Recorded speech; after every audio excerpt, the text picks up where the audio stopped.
بسم اللہ الرحمن الرحیم۔ السلام علیکم پیارے بچوں، امید کرتی ہوں آپ سب خیریت سے ہوں گے۔ الحمدللہ میں بھی خیریت سے ہوں۔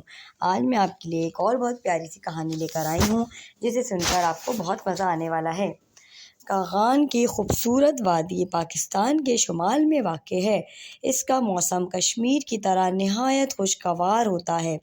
یہ علاقہ چاروں طرف سے بلند پہاڑوں سے گھرا ہوا ہے جن میں صاف شفاف پانی کی ندیاں بہتی ہیں۔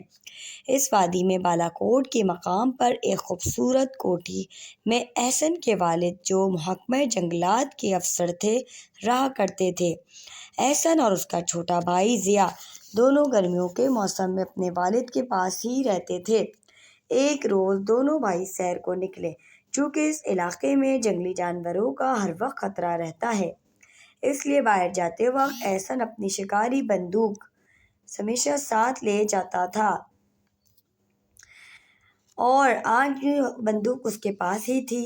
دونوں بھائی اطمینان سے باتیں کرتے چلے جا رہے تھے کہ احسن نے ضیاء کا بازو پکڑ کر اسے ایک دم ٹھہرا دیا۔ کیا ہے؟ ضیاء نے گھبرا کر پوچھا اور پھر احسن کے منہ کی طرف دیکھنے لگا۔ اس نے اسے خاموش کرنے کے لیے اس کے منہ پر اپنا دایاں ہاتھ رکھ دیا اور پھر فوراً ہی بندوق تان کر سامنے فائر کر دیا۔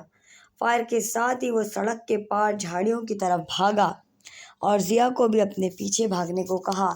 اب ضیاء سمجھا۔ اس نے دیکھا کہ سامنے سے ایک ریچھ کا بچہ لنگڑاتا ہوا بڑے عجیب انداز سے ان کی طرف چلا آ رہا ہے۔ وہ گولی کھا کر زخمی ہو چکا تھا۔ جو ہی وہ ان کے قریب آیا، اس نے اپنا منہ اور دونوں پنجے ان پر حملہ کرنے کے لیے اوپر اٹھائے۔ احسن نے بڑھ کر بندوق کا دستہ اس کے منہ پر زور سے دے مارا، جس سے اس کے منہ سے خون فوارے کی طرح بہنے لگا۔ زخمی تو وہ پہلے ہی ہو چکا تھا۔ دوسری ضرب کھا کر اور کچھ دیر زمین پر تڑپنے اور شور مچانے کے بعد وہیں ختم ہو گیا۔ احسن نے خوشی کا ایک نعرہ لگایا اور ضیاء کو ایسی نظروں سے دیکھنے لگا گویا اس کی زبان سے اپنی بہادری کی تعریف سننا چاہتا ہے۔ آپ اسے گھر لے چلیں، ضیاء نے کہا۔ ہاں ابا جان کو دکھائیں گے، اس نے جواب دیا، لیکن مجھے تو اس پر رحم آتا ہے۔ تم نے اس بیچارے کو مارا کیوں؟ ضیاء نے کہا۔ کیوں مارا؟ یہ موذی جانور ہے، نہ مارتے تو یہ ہمیں مار ڈالتا، احسن نے مردہ ریچھ کی طرف دیکھتے ہوئے کہا اور پھر ضیاء کی طرف دیکھنے لگا۔ لیکن ضیاء نے اس کی بات نہ سنی کیونکہ اس کی توجہ کسی اور طرف چلی گئی تھی۔ وہ گھبرا کر ادھر ادھر دیکھنے لگا۔ اس کے کانوں میں کچھ فاصلے پر سے خوفناک قسم کی آوازیں آ رہی تھیں اور اب اس کو ڈر لگ رہا تھا۔ اس آواز کو دونوں بھائی سن رہے تھے۔ یہ آواز لمحہ بہ لمحہ نزدیک آنے لگی۔ اچانک سے احسن نے گھبرا کر ضیاء کو دونوں کندھوں سے پکڑ لیا۔ ریچھ ریچھ آ گیا ہے، گھبراہٹ میں الفاظ اس کے منہ سے نکلے اور سامنے ایک بہت بڑا سیاہ ریچھ نمودار ہوا۔ وہ اپنے خوفناک سر کو زمین کی طرف جھکائے بڑے خطرناک انداز سے آ رہا تھا۔ دونوں بھائیوں پر اس قدر دہشت چھا گئی کہ انہیں کچھ سوجھتا ہی نہ تھا۔ بندوق احسن کے ہاتھ ہی میں تھی، لیکن اسے اندازہ تھا کہ گولی بھرنے اور نشانہ باندھنے سے پہلے ہی ریچھ اسے کے قریب آ جائے گا۔ وہ بندوق زمین پر پھینک کر قریب کے ایک درخت پر چڑھ گیا اور ضیاء کو بھی فوراً دوسرے درخت پر چڑھنے کی ہدایت کی۔ ریچھ نہایت تیزی سے ادھر ادھر زمین کو سونگھتا ہوا اپنے بچے کے قریب آیا اور اسے چاروں طرف سے ہلا جلا کر سونگھنے لگا۔ ریچھ سونگھ کر معلوم کر لیتا ہے کہ لاش میں جان ہے یا نہیں۔ جب اسے تسلی ہو گئی کہ بچہ مر چکا ہے تو اس نے ایک دردناک چیخ ماری جس سے سارا جنگل ہل گیا اور دونوں بھائیوں کے دل بھی دہل گئے۔ اب وہ لاش کو چھوڑ کر ان دونوں کی طرف لپکا۔ غصے کے مارے اس کی آنکھیں سرخ ہو رہی تھیں۔ پہلے وہ اس درخت کے قریب آیا جس پر خوف زدہ احسن بیٹھا ہوا تھا۔ ریچھ نے اپنا بھاری سر اوپر اٹھا کر اس کی طرف دیکھا اور پھر اپنے پنجے درخت پر جما کر اس پر چڑھنا شروع کر دیا۔ ضیاء دور ایک درخت پر بیٹھا نظارہ دیکھ رہا تھا اور خوف سے لرز رہا تھا۔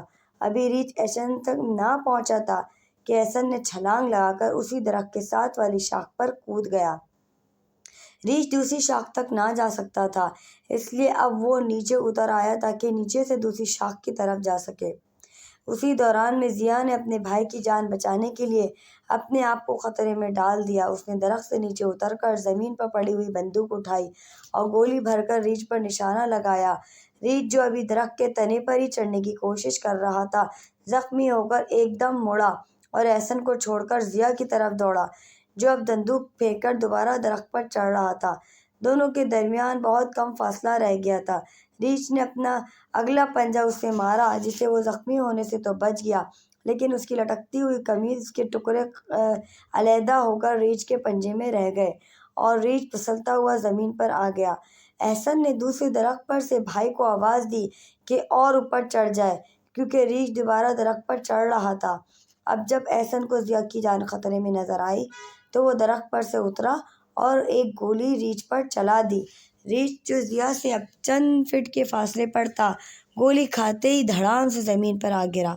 اس دوسری گولی کا زخم اتنا کاری ثابت ہوا کہ وہ گرتے ہی ٹھنڈا ہو گیا۔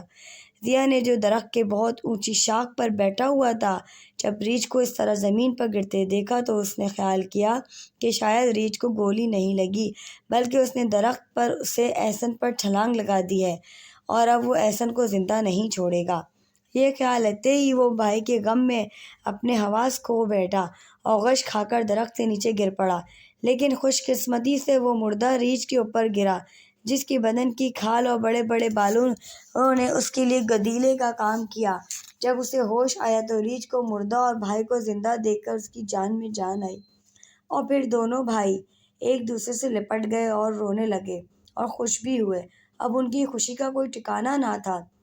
وہ دونوں ریچھ اور اس کے بچے کو گھسیٹتے ہوئے گھر لے گئے اور جب دونوں بھائیوں نے سب واقعات گھر والوں کو سنائے تو وہ ان کی بہادری پر حیران رہ گئے اور دونوں بھائیوں کی اس محبت کی یادگار کے طور پر ریچھ اور اس کے بچے کی کھال اتروا کر انہوں نے اپنے کمرے کی دیوار پر لٹکا دیے۔